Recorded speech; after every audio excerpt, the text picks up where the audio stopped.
Hi everyone, today we're going to be doing Love and Hip Hop Atlanta Season 2 finale. The show starts off where it left off last week, where Jocelyn proposing to CBJ.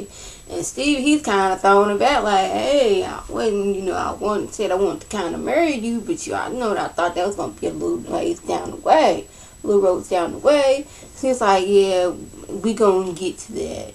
He accepts the ring, so that makes Jocelyn like he's considering it. If he didn't took this ring that I spent this money on, he's considering marrying me. So now she's happy. And in the back of Stevie J's mind, it's like, how am I gonna get myself out of this situation? Because I love Jocelyn, but I ain't trying to be married yet.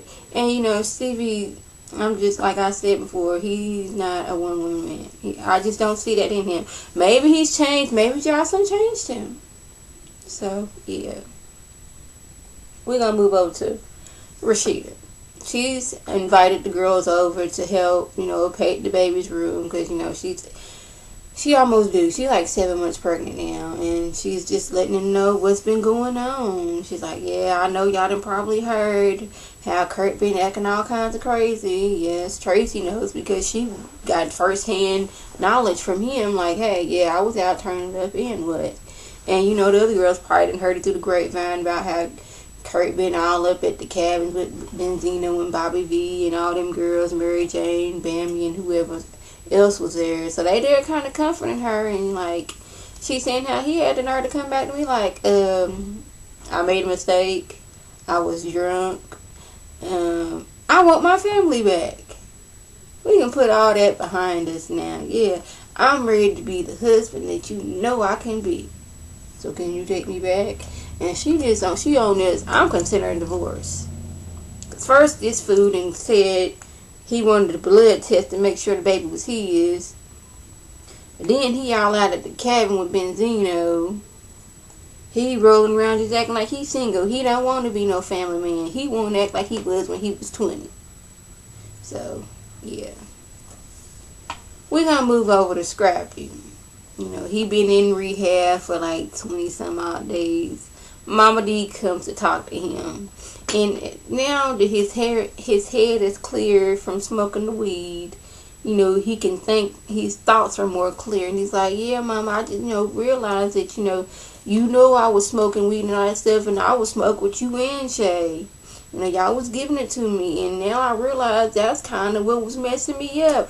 You knew I was on probation, need to get my urine tested and all that stuff, but y'all was giving me the weed, and I realized that wasn't right. Mama, then her confession like, well, I did not put the joint in his hand. He chose to smoke, but this person is on probation. Maybe it's just me, but don't put that person in a situation where they can mess up and go back to jail. Yes, I'm just saying. So she getting kind of beside herself, like beside herself, like, hey, I ain't put that weed in your hand. Did nobody put it in your mouth, light it, and tell you to inhale and do whatever you got to do? I didn't tell you to do that. That was you, Daryl. Yeah, she got him out with the Daryl. Wasn't no Scrappy then. It was Daryl. And he let her know, hey, Mama, I talked to Erica, and I still love her. Now, if we going to work this out, then you going to have to take a back seat or, just not be there. Your role is to be grandma and my mama, not in our relationship person. So you just going to have to cool back, Ma. She's like, what? I thought I got it rid of Erica's tail. I thought Buffy was making her way in. Now, somehow, you in here getting your mind clear and thinking about Erica again.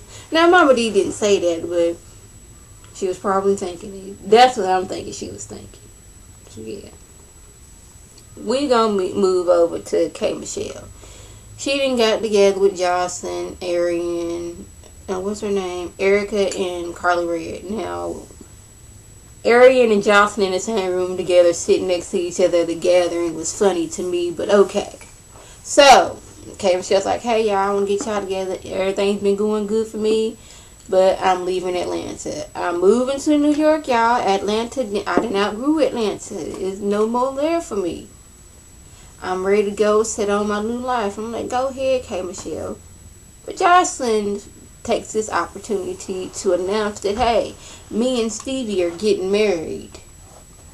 He didn't propose to me, but I did propose to him, and he accepted my ring. You know, Johnson needed her. She needed her spotlight. I don't know if she did that because Arian was there, and she wanted Arian to go back and tell Mimi. But she's like, yeah, I gave him a ring.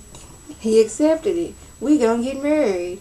How y'all feel about that? Arian's mind is like, yeah, you gave him a ring. He didn't give you a ring. Side eye. Okay. So, yeah. So, I'm surprised, because you know how Carla Red get when she gets some kind of information. She feels the need to go run and tell that person. I'm surprised she didn't, as Jocelyn was saying it, excuse herself, get in her car and fly over to Mimi's house to tell her the news and then come back. But, you know, Erica and, who was it? Erica and Arian? Somebody went back and told Mimi that, hey, Jocelyn and Stevie J are getting married. And she's like, getting married what? And then it's like, yeah, getting married. And she just finds it hilarious because she's like, Stevie ain't marrying nobody.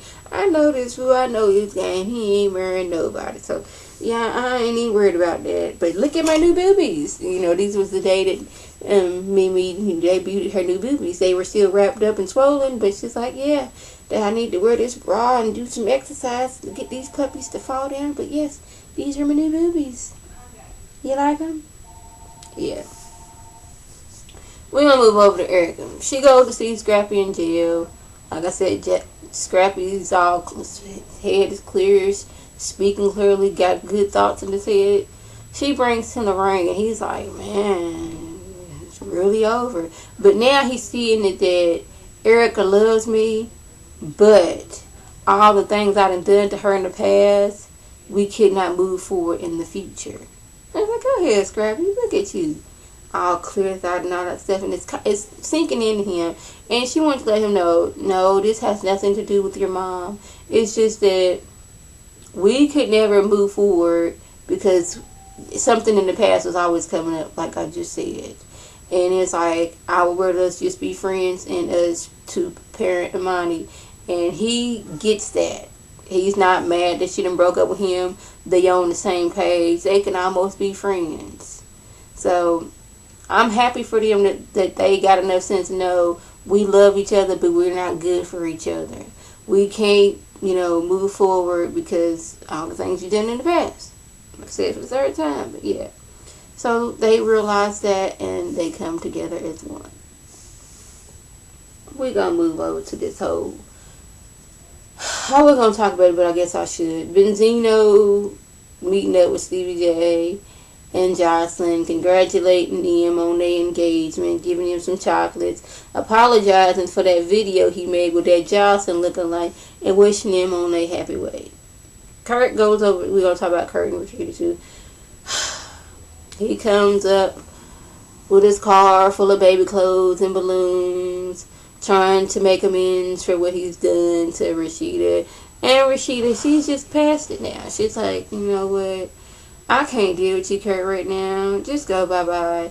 And their storyline is so getting them on. How did y'all go from Kurt, Rashida, the power couple, the couple everybody wanted to be with on the show, not be with, be like on the show, to Kurt calling you a cheater, saying the baby's not his, cheating on you left and right, making a fool out of you, and all this? Like, how do we get there? Anyways, lastly, we're going to talk about Jocelyn. Stevie then invited Jocelyn now to propose to her.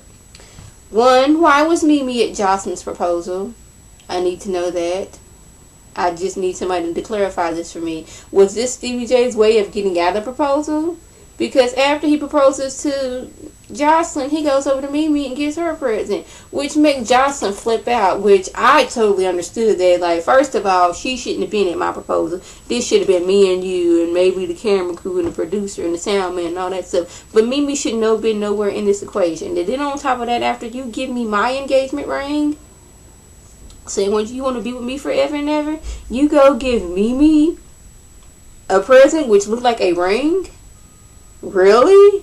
She was trying her best to get at that man, clawing at him, beating at him. So at the end, Johnson's like, she don't need love. Love didn't hurt her. So yeah, we'll see how everything's going at the reunion, but everybody seems to be going fine. So yeah, that was the gist of the episode. If I left anything out, by all means leave a comment or a video response. And like always, I want to thank my subscribers and the people who watch my videos. I want you to like this video, comment, and subscribe, and share this video with your friends on Facebook, Twitter, and here on YouTube. This is Lady T signing off. Have a good one.